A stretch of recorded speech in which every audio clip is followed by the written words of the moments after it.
Welcome, y'all. It's Wes with DIY Food Plot Pro. Thank you so much for joining us.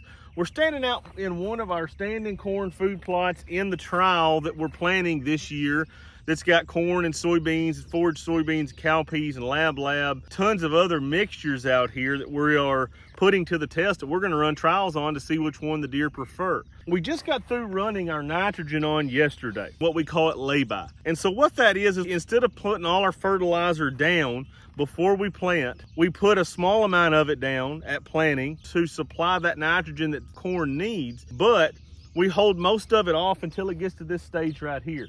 And it's about 7 to 10 inches tall out here. And we go ahead and we put our nitrogen over the top. And what that does, it saves us a little bit of money because we can cut back on the nitrogen that we're using on our corn food plots or our milo or our sunflowers. Any plot that requires high amounts of nitrogen, we can cut our nitrogen back a little bit by doing a split application. Now, generally, I don't do a split application for a couple of reasons. One, because the food plots are generally very far spread out. I typically put all my nitrogen down when I'm putting my phosphorus and my potassium down, just to get that out of the way so I don't have to go back and do it again later on. The reason that I did not on this plot is because this plot is filled with corn, and it's also filled with a bunch of legumes, soybeans and lab, cowpeas. I did not want to put the nitrogen on these legumes because they don't need that nitrogen. They can make their own.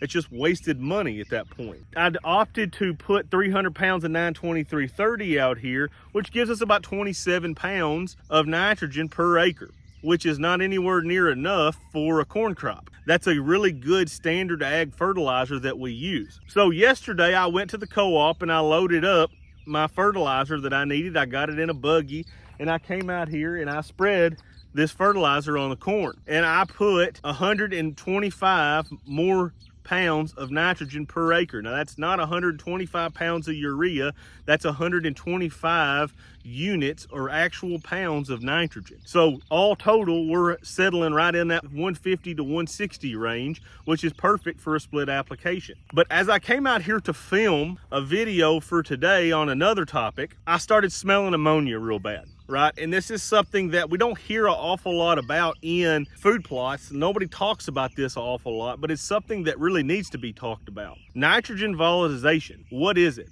It's basically when the nitrogen that you put down on soil turns into ammonia gas and evaporates. You come out, spread a bunch of nitrogen on your plot, the next day you come back and it's a very much an ammonia smell out here, as it is for me right now. I've seen this worse than what it is right now. Typically, the hotter it is and the more moist the environment, not rain, but if the soil's moist and it's very hot, nitrogen volatilization is way worse, okay? So the ideal perspective on putting nitrogen on this corn here is to put it down and then immediately get a rain afterwards. Either that or inject it into the soil, which is a lot of what commercial agriculture does, is they either use anhydrous and they knife it in down in the soil, or they run 28 or 32% liquid nitrogen and they run it in coulters, they put it down in the soil and cover it all back up. What we did was when we came out here, we spread this. I 100% was looking at the weather forecast and seeing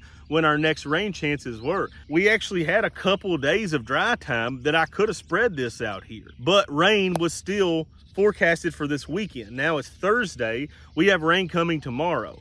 So this nitrogen's only gonna be on top of this field for about a day and a half before the rain washes it in and the volatilization's over with. But if we were to go out here in the middle of a dry spell, we had no rain in the forecast and we broadcast all our nitrogen out here and we don't get any rain for a couple weeks, we can lose as much as 20 to 30% of the nitrogen that we put down on that soil to nitrogen volatilization. So it's a very big deal because nitrogen's really expensive. That's the most expensive nutrient that you can buy out of any of them. I always buy nitrogen, phosphorus, and potassium, and then I buy micros as well.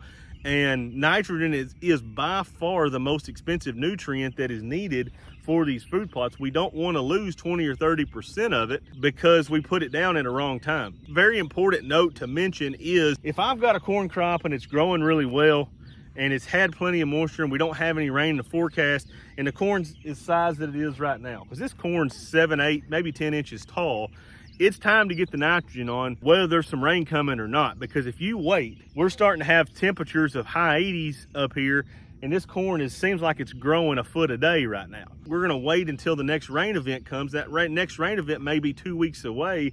This corn very easily could be knee high by that point. And then you come in here with your spreader and you're spreading this nitrogen, you're running over some of this corn, and it's not gonna come back. Where right now, there's some rows, I don't know if you can see them or not in the camera. I think you can see it right over there where my tire track was, where I flattened this corn. I mean, I ran over it with a 5-ton fertilizer buggy loaded with nitrogen in a tractor. So it looks dead as a mackerel, but the good thing about this is if at this stage, in 1 week's time, you will not be able to see where I ran over this corn. It will all stand back up and you will have no trouble with that whatsoever. It's something that a lot of food plotters don't realize when they're putting that last pass of herbicide or when they're side dressing their nitrogen. They think if they run over their corn, it's gonna be ruined. And it's really not. Now, I'm not trying to run over as much corn as what I possibly can.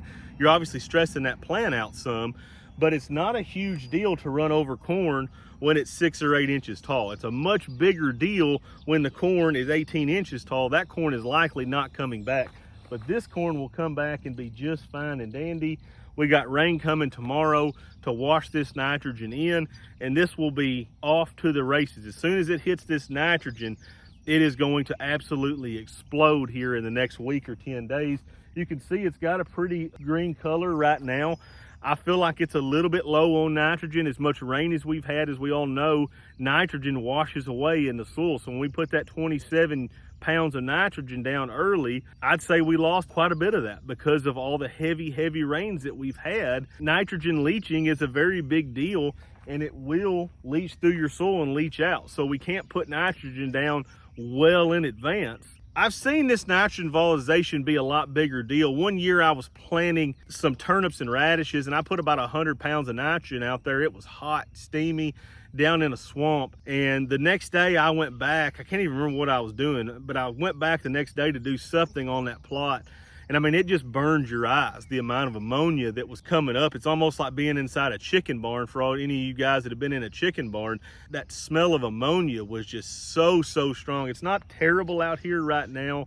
And with rain coming in the forecast, I feel just fine about this. It's not going to be any issue at all. That rain will wash this nitrogen in, and this corn will be absolutely off to the races. Don't wait too long and let this corn get too big and then try to come in here and spread this. Just add a little bit extra, go ahead and put it on. I've got some new shirts on my website that I think a lot of you will be excited about. Go to www.diyfoodplotpro.com. You can click on those shirts. You can click on the boots on the ground visits, the yearly subscription. I've got a lot of products on there right now, and I'm bringing several more to market here very soon. So I really appreciate the support that the channel's received. I really do. I can't really emphasize that enough. I really appreciate everybody that watches the channel, that interacts with the channel. Man, that certainly means a lot to me, all the positive support that I've got from this channel. So thank you guys so much for watching. I really appreciate it. Y'all smash that like and subscribe button.